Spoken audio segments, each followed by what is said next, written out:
SS news digital நேயர்களுக்கு வணக்கம். சென்னையில் உலக அரங்கில் பார்த்தீங்கன்னா வேர்ல்டு ரெக்கார்ட் செய்த வீரர்களை தான் நம்ம இப்போ பார்க்க இருக்கின்றோம். அது மட்டும் இல்லாமல் அவர்கள் வீரர்கள்னு சொல்கிறத விட மாணவர்களாக இருந்த வீரர்களாக சாதனை புரிஞ்சிருக்காங்க. தமிழகத்தைச் சேர்ந்த அதுவும் சென்னை மாவட்டத்தைச் சேர்ந்த வீரர்கள் கடலுக்குள் இறங்கி பார்த்தீங்கன்னா அங்கே இருக்கக்கூடிய இந்த பிளாஸ்டிக் பொருட்களாக ஒழிக்கணும்னு சொல்லிட்டு பல்வேறு விழிப்புணர்வுகளை மேற்கொண்டிருக்காங்க. அந்த இருவரை பற்றி தான் நம்ம பார்க்க போகிறோம். வாங்க பார்க்கலாம்.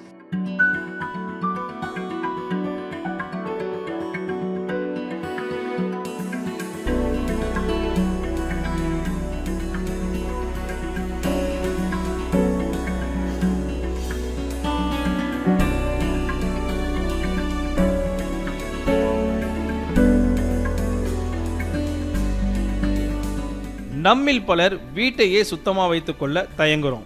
சிலர் கண்ணு முன்னாடியே குப்பை இருந்தாலும் எடுத்து போட மாட்டாங்க.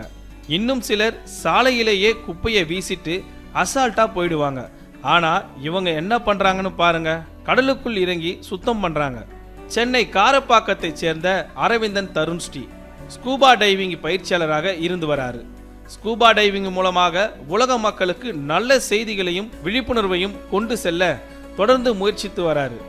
அதோட காவல்துறையினர், தீயணைப்பு மற்றும் மீட்பு படையினருக்கு இந்த பயிற்சியை அளிச்சிட்டு இருக்காரு. அது மட்டும் இல்லாம தனது மகளான 12 வயது தாரகை ஆராதனாவுக்கு சிறு வயதிலிருந்தே இந்த பயிற்சியை கொடுத்துட்டு இருக்காராம். அம்மா அப்பா 2 பேருமே பிடி டீச்சர்ஸ். ஸோ வாத்தியா பையன் மக்குன்ற மாதிரி படிப்பில் ரொம்ப மக்கு பையன், பட் ஆனால் குட் இன் ஸ்போர்ட்ஸ். ஆனால் இந்த ஸ்கூபா டைவிங் ஃபீல்டில் வர்றதுக்கு முக்கியமான காரணம் ஆஸ்திரேலியன் ஃப்ரெண்ட்ஸ், என்னோட ஆஸ்திரேலியன் நண்பர்கள் ராப் அப்புறம் டேவிட் அப்படின்னு 2 பேர் தான். ஸோ என்னோட பாப்பா வந்து பார்த்தீங்கன்னா எப்படி 3 நாளில் வாட்டர் அடாப்டேஷன் பண்ணணும், ஒரு 9 மாதத்துல மிதக்க ஆரம்பிச்சிட்டாங்க. நேச்சுரலாக வந்து ஃப்ளோட்டிங் கிடைக்க ஆரம்பிச்சிருச்சு. 2-2.5 வயசுல நல்லா நீந்த ஆரம்பிச்சிட்டாங்க. அந்த தண்ணியில் குழந்தைங்களை வந்து அதுக்கேற்ற மாதிரி அடாப்ட் பண்ணிட்டோன்னு சொன்னால் இது ரொம்ப ஈஸியர். ஸ்விம்மிங்கிறது ரொம்ப கஷ்டமான விஷயமே இல்லை. தாரகை பிறந்த 3 நாட்களிலே இருந்து தண்ணீரோட பழக ஆரம்பிச்சதாக குடும்பத்தினர் சொல்றாங்க. அந்த பயிற்சியின் பலனாக தான் தாரகை ஆராதனா இதுவரை 4 உலக சாதனையை படைச்சிருக்காங்க. எனக்கு வந்து இதில் எப்படி இன்ட்ரெஸ்ட் வந்துன்னா, அப்பாவை பார்த்து தான். அப்பா எங்கே போனாலும் நானும் வந்து அப்பா கூட போவேன். அதே மாதிரி அப்பா வந்து ஒரு நாள் டைவிங் போகும்போது நானும் அப்பா கூட போனேன். ஆனால் அப்பா என்னால் டைவ் பண்ண முடியாது, ஏன்னா நான் இப்போ ரொம்ப சின்ன பாப்பா. அதனால் அப்பா டைவ் பண்ணி பிளாஸ்டிக்ஸ் எடுத்து வருது நான் பார்த்தேன். நான் வந்து அப்பா கிட்ட கேட்டேன், அப்பா நீங்கள் எதுக்கு பிளாஸ்டிக்ஸ் வந்து எடுத்துகிட்டு வரீங்க அப்படின்னு கேட்டேன். அப்பா சொன்னார், நம்மளோட ஓஷன் அண்ட் என்விரான்மெண்ட் அண்ட் ஏர்த்தை வந்து காப்பாற்றுன்னு சொன்னார். ஸோ அதுலேருந்து எனக்கும் இன்ட்ரெஸ்ட் வந்தது. அப்போ நானும் வந்து உங்கள் கூட பிளாஸ்டிக் க்ளீனப் பண்ணவா அப்படின்னு கேட்டேன். அப்பா சொன்னார், கண்டிப்பாக நீ வந்து பண்ணினோம், ஆனால் அதுக்கு முன்னாடி உன்னோட வீட்டை முதல்ல க்ளீன் பண்ணுன்னு சொன்னாங்க. என்னோடய வீட்டை அப்புறமா க்ளீன் பண்ணேன். அதுக்கப்புறமா என்னோடய ஸ்ட்ரீட் க்ளீன் பண்ணேன். அதுக்கப்புறமா பீச் க்ளீன் பண்ணேன். அண்ட் அதுக்கப்புறமா எனக்கு 5 இயர்ஸ் இருக்கும் போது நான் ப்ராப்பராக டைவிங் கற்றுக்கிட்டு அதுக்கப்புறமா பிளாஸ்டிக் க்ளீனப் அண்டர் வாட்டர்லேருந்து பண்ண ஆரம்பித்தேன். டைவ் பண்ணி உள்ளே போகும்போது நிறைய ஃபிஷ்ஷஸ் கலர்ஃபுல்லாக இருந்ததுனால எனக்கு வந்து ஃபிஷ்ஷஸ், கோரல்ஸ் பார்த்ததோடனே எனக்கு வந்து ரொம்ப எக்ஸைட்டடாக இருந்தது. அதை பார்த்தோன்னே என்னை வந்து வெல்கம் பண்ணுற மாதிரி இருந்தது, என்னை வந்து இன்வைட் பண்ணுற மாதிரி இருந்தது. கடலுக்கு அடியிலேயே நடனமாடி பிளாஸ்டிக் மாசுபாட்டை ஒழிக்கணும் என்ற விழிப்புணர்வை தாரகையும் அஸ்வினும் சேர்ந்து ஏற்படுத்தியிருக்காங்க. இந்த முயற்சியும் உலக சாதனையாக அங்கீகரிக்கப்பட்டிருக்கு. இவர்களுடைய சாதனை மக்கள் மத்தியில் நல்ல வரவேற்பை பெற்றிருக்கு. ஸோ என்னோடய ஃபர்ஸ்ட் வேர்ல்டு ரெக்கார்டு வந்து Kovalam to Neelankarai 19 kilometres 6 hours and 14 minutes.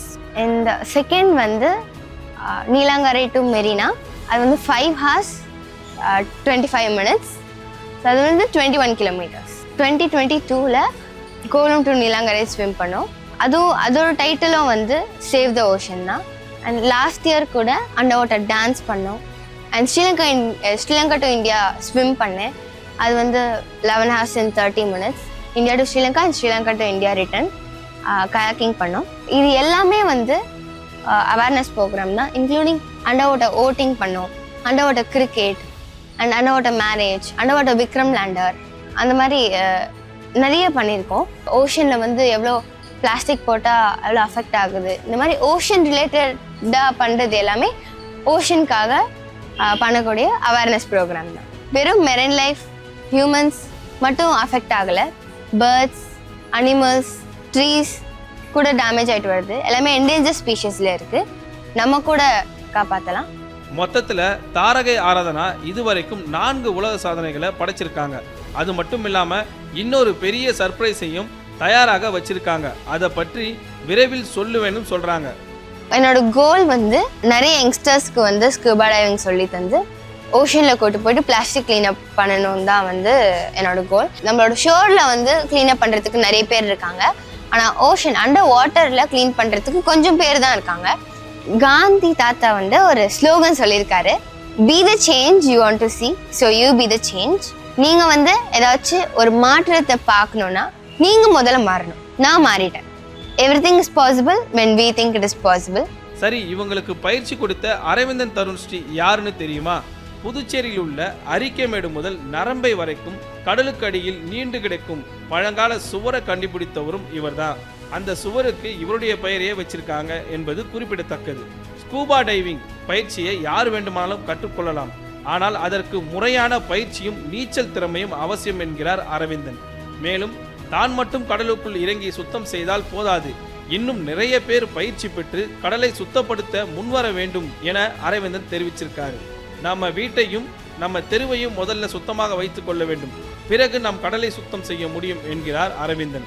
100% இது வந்து மொத்த கடலையும் க்ளீன் பண்ண முடியுமா நமக்கு தெரியல, அது வாய்ப்புகள் இல்லை. அதுக்கு தான் நம்ம என்ன பண்ணுறோம், பசங்களை நிறைய பேருக்கு எஜுகேட் பண்ணி 40 பசங்க வந்து ஷோ கிளீனப் ஜாயின் பண்ணியிருக்காங்க. இப்போ கடலுக்குள்ளே இறங்கி பிளாஸ்டிக் கிளீனப் பண்ணால் பெருமையாக நினைக்கிறோம். ரோடு பக்கத்தில் இருக்கிற பிளாஸ்டிக் க்ளீன் பண்ண சொன்னால் ஒரு மாதிரி ஷையாக ஃபீல் பண்ணுவாங்க. அது இருக்கக்கூடாது. யார் இப்போ வர 40 பசங்களையும் எடுத்தோன்னு டைவிங் கூட்டு போக வைக்கல. நாங்கள் என்ன பண்ணுறோன்னா, ஃபஸ்ட்டு வீட்டில் பிளாஸ்டிக்ஸ் இல்லாமல் ஃபஸ்ட்டு க்ளீன் பண்ண வைக்க சொல்கிறோம். அதுக்கப்புறம் எவ்ரி சண்டே நாங்கள் ஒரு நாள் ரோடில் க்ளீன் பண்ண சொல்லுவோம், அப்புறம் பீச்சில் க்ளீன் பண்ண சொல்லுவோம், வாட்டர் பாடிஸில் க்ளீன் பண்ண சொல்லுவோம். அதுக்கப்புறம் ஸ்லோவாக பசங்களை இப்போ ஸ்கூபா டைவிங் சொல்லி கொடுத்துட்டே வரும். அப்போ இப்போ 40 பசங்க ஜாயின் பண்ணியிருக்காங்க. இது 40ன்றது கண்டிப்பாக 400 ஆகும், 400 ஒரு 4000 ஆகும், 4 மில்லியன் ஆகும். அப்படி வரும்போது நிறைய க்ளீனப் பண்ணுறதுக்கான, நீங்கள் சொன்ன மாதிரி ஒன்றை உலகத்தையும் க்ளீன் பண்ணுறதுக்கான வாய்ப்புகள் ரொம்ப அதிகம். உண்மையிலே உலக சாதனைகளை விட இவர்கள் சொல்லும் இந்த செய்திதான் மிகப்பெரிய சாதனைன்னு சொன்னா அது மிக இல்லை. கடலை சுத்தம் பண்ணணும். கடலில் வந்து பார்த்தீங்கன்னா பிளாஸ்டிக் கழிவுகள் அதிகமாக சேருது. இதை வந்து பார்த்தீங்கன்னா பொதுமக்களும் போடுறதை தவிர்க்கணும் அப்படின்னு சொல்லியிருக்காங்க. இது ஒரு நல்ல ஒரு விஷயம். இதை நாமும் வந்து பார்த்தீங்கன்னா கையில் எடுத்துக்கணும். கடலை மட்டும் பாதுகாக்கல, கடல்வாழ் உயிரினங்களும் பார்த்தீங்கன்னா பாதுகாக்கணும், விலங்கினங்களும் பாதுகாக்கணும் அப்படின்னு சொல்லி அவங்களோட குறிக்கோளாக இருக்கு. எனவே அவங்களோட குறிக்கோளும் அவங்களோட முயற்சிகளும் முன்னேறி அவங்க வெற்றி பெறணும் என்பதை நம்ம SS நியூஸ் டிஜிட்டல் சார்பாக அவங்க வாழ்த்துக்களையும் தெரிவிச்சோம்.